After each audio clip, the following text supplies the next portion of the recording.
Hello नमस्कार दोस्तों, मेरा नाम है डॉक्टर केतन शुक्ला और आज मैं बात करूंगा घुटने के दर्द के बारे में।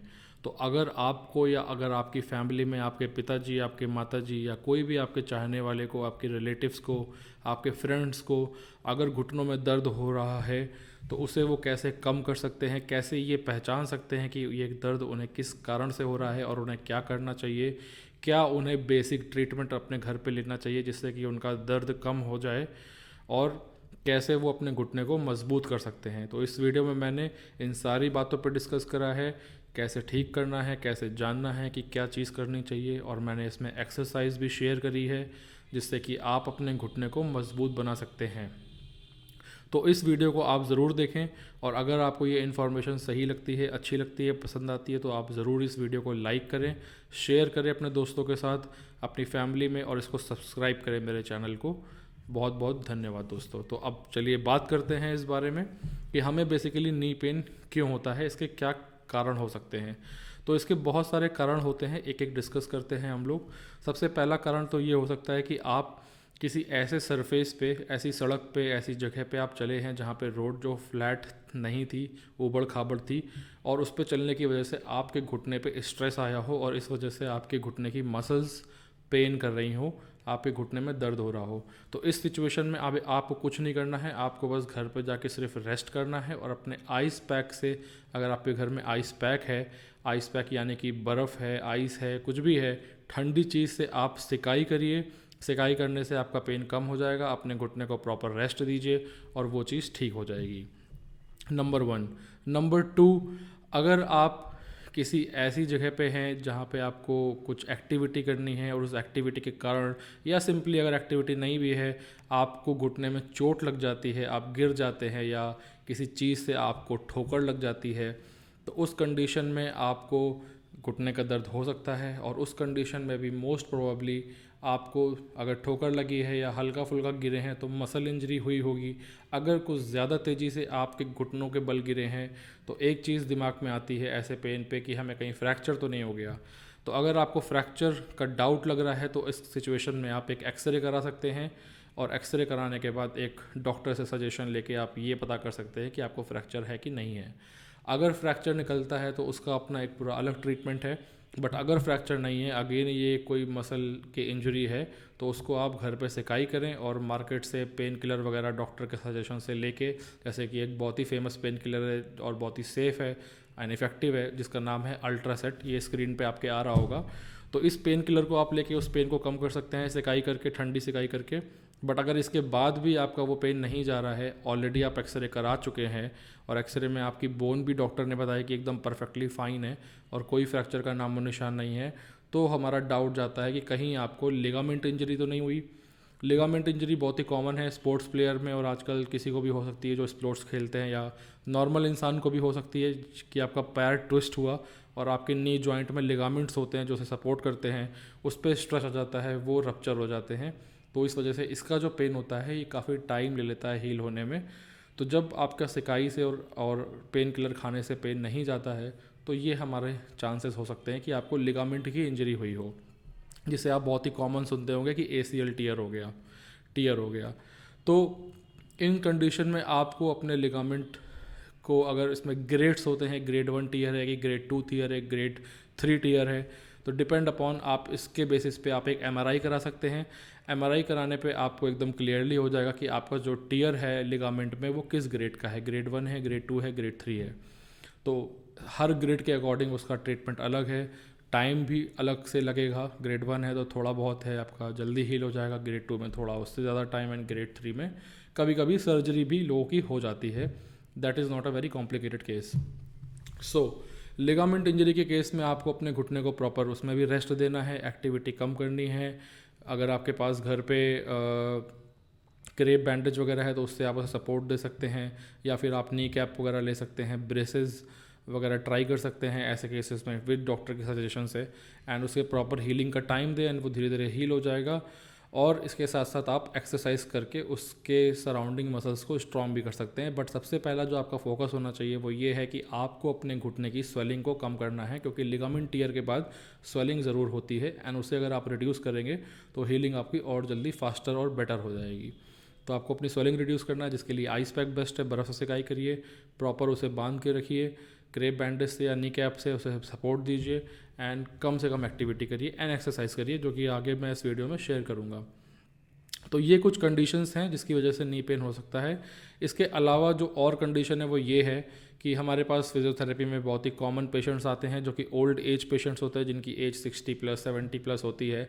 आम तौर पे ऐसे केसेस में या तो कोई पैथोलॉजिकल कंडीशंस हो सकती है कि ऑस्टियोआर्थराइटिस है, रूमेटॉइड आर्थराइटिस है, या और कोई कंडीशन है जिसकी वजह से उनकी हड्डियाँ पेन कर रही हों, हड्डियों में स्वेलिंग आ गई हो, इस वजह से वो दर्द कर रही हैं, घुटने की हड्डियाँ, जॉइंट दर्द कर रहा है बेसिकली।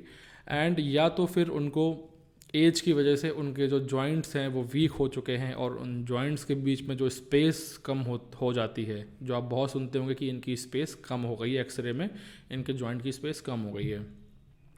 तो ऐसे केसेस में दोस्तों जो ट्रीटमेंट है वो सिर्फ और सिर्फ एक्सरसाइज ही है। मशीन्स फिजियोथेरेपी की जो भी हैं और या मेडिसिन्स जो भी आप लेते हैं, पेन किलर और भी चीज़ें, वो सब आपको सिर्फ पेन में रिलीफ देती हैं। बट ऐसे केसेस जब दोबारा से खड़े होकर फिर से चलते हैं और उनका जो वेट है वो उनके नी जॉइंट पे आता है, तो अगेन जॉइंट पे इन्फ्लामेशन क्रिएट हो जाती है और वो पेन करने लगता है। तो ऐसे केसेस का परमानेंट सोल्यूशन ये है। इसको मैं पहले तो 2 चीज़ों में डिवाइड कर देता हूँ। तो एक जो केस हो गए वो तो हो गए जिनकी कोई प्रॉब्लम है, जैसे कि ऑस्टियोआर्थराइटिस, रूमेटॉइड आर्थराइटिस।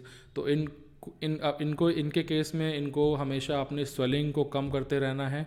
इनको स्वेलिंग की प्रॉब्लम बहुत होती है, जॉइंट्स इनके इन्फ्लेम्ड हो जाते हैं कार्टिलेज डैमेज होने की वजह से, और इनको अपनी मेडिकेशंस तो करनी ही करनी है, साथ में इनको एक्सरसाइज करनी है, जो कि बहुत इंपॉर्टेंट है।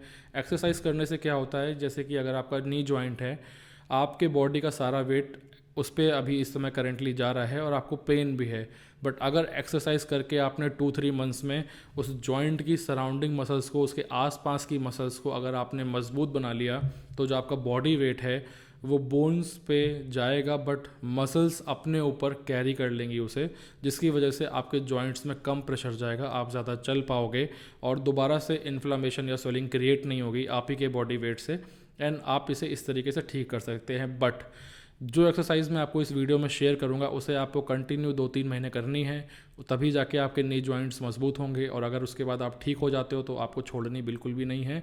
प्रत्येक दिन आपको उसका एक सेट करना ज़रूरी है, ताकि आपकी जो स्ट्रेंथ आई है उन एक्सरसाइजेज से वो मेंटेन रहे।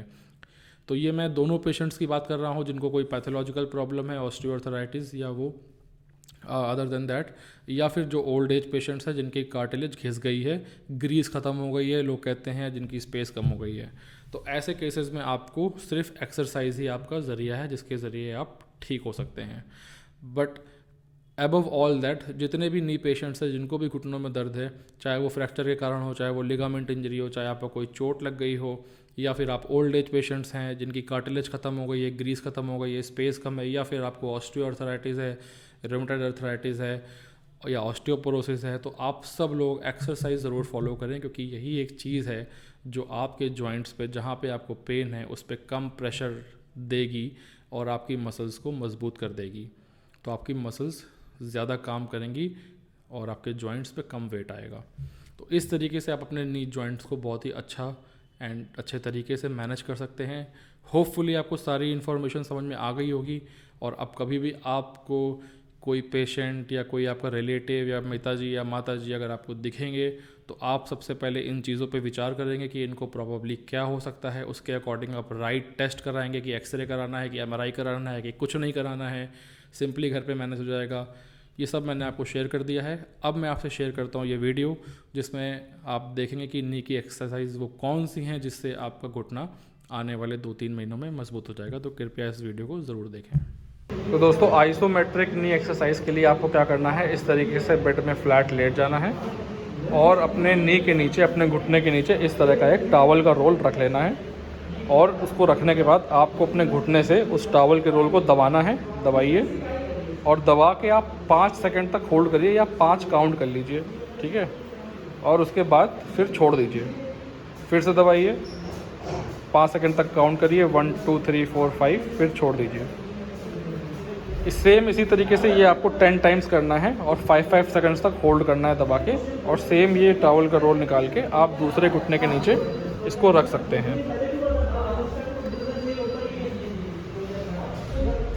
और फिर दूसरे घुटने से आपको इसको प्रेस करना है, 5 सेकंड्स तक काउंट करना है और फिर छोड़ देना है। फिर प्रेस करना है, 5 सेकंड्स तक काउंट करना है, फिर छोड़ देना है। अब इसी टॉवल के रोल को आप दोनों नी फोल्ड कर लीजिए और इसके बीच में रख के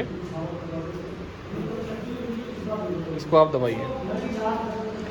5 सेकंड्स तक दबा के होल्ड करना है और फिर छोड़ देना है। फिर 5 सेकंड्स तक दबा के होल्ड करना है, फिर छोड़ देना है।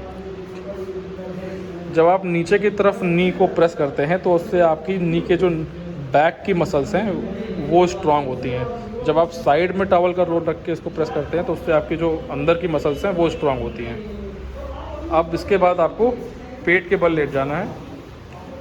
अब टॉवल के रोल का कोई काम नहीं है। इसके बाद आपको क्या करना है, सिंपली अपने घुटने से बेड को नीचे की तरफ प्रेस करना है। 5 सेकंड तक काउंट करना है, फिर छोड़ देना है। फिर 5 सेकंड तक काउंट करना है दबा के, फिर छोड़ देना है। अब ये करेंगे आप 10 बार। इसके बाद दूसरे पैर से करिए। 5 सेकंड तक दबाया, 1 2 3 4 5, फिर छोड़ दिया। आपको लग रहा होगा कि आप एकदम सिंपली लेटे हुए हैं और कुछ नहीं हो रहा है यहाँ पे, बट इनकी जो नी है वो बेड को प्रेस कर रही है। 5 सेकंड्स तक दबा के फिर छोड़ दिया, तो इससे आपकी जो नी की अपर मसल्स हैं वो स्ट्रांग हो जाएंगी। ठीक है, तो होपफुली आई थिंक आपको ये वीडियो अच्छी तरीके समझ में आ गया होगा। सारी इन्फॉर्मेशन आपको समझ में आ गई होगी, एक्सरसाइज कैसे करनी है वो आपको समझ में आ गई होगी। इसके बाद भी अगर आपको कोई डाउट है, कोई कन्फ्यूजन है, तो नीचे स्क्रीन पे मेरा नंबर आ रहा है, इस पर आप कॉल करके, या प्रेफर्ड अगर मैं आपका कॉल ना उठा पाऊँ तो आप मुझे व्हाट्सएप कर दें, मैं रिप्लाई ज़रूर करूँगा और आप मुझसे कोई भी इन्फॉर्मेशन पूछ सकते हैं। ऑनलाइन कंसल्टेशन के लिए भी आप इस नंबर का प्रयोग करें, इस पर मुझे व्हाट्सएप कर दें और हम लोग एक टाइम बुक करके आपसे वीडियो कॉलिंग के थ्रू बात कर लेंगे। तो थैंक यू सो मच दोस्तों, बहुत ही कम समय में मैंने आपको होपफुली सारी चीज़ें सही से समझा दी होंगी। अगर मुझसे कोई चीज़ छूट गई है तो उसके लिए माफ़ी चाहूँगा और आप प्लीज़ इन सारी चीज़ों को फॉलो करिए आप, एंड होपफुली आप जो भी हैं, जो भी मुझे देख रहे हैं, आप सब लोगों को कभी भी नी का पेन ना हो। सारी इन्फॉर्मेशन मैंने आपसे शेयर कर दी है। प्लीज़ इस वीडियो को ज़रूर सब्सक्राइब करें, लाइक करें, शेयर करें अपने दोस्तों के साथ, ताकि मैं आप जैसे करोड़ों लोगों तक पहुंच सकूं और सबकी मदद कर सकूं। थैंक यू दोस्तों।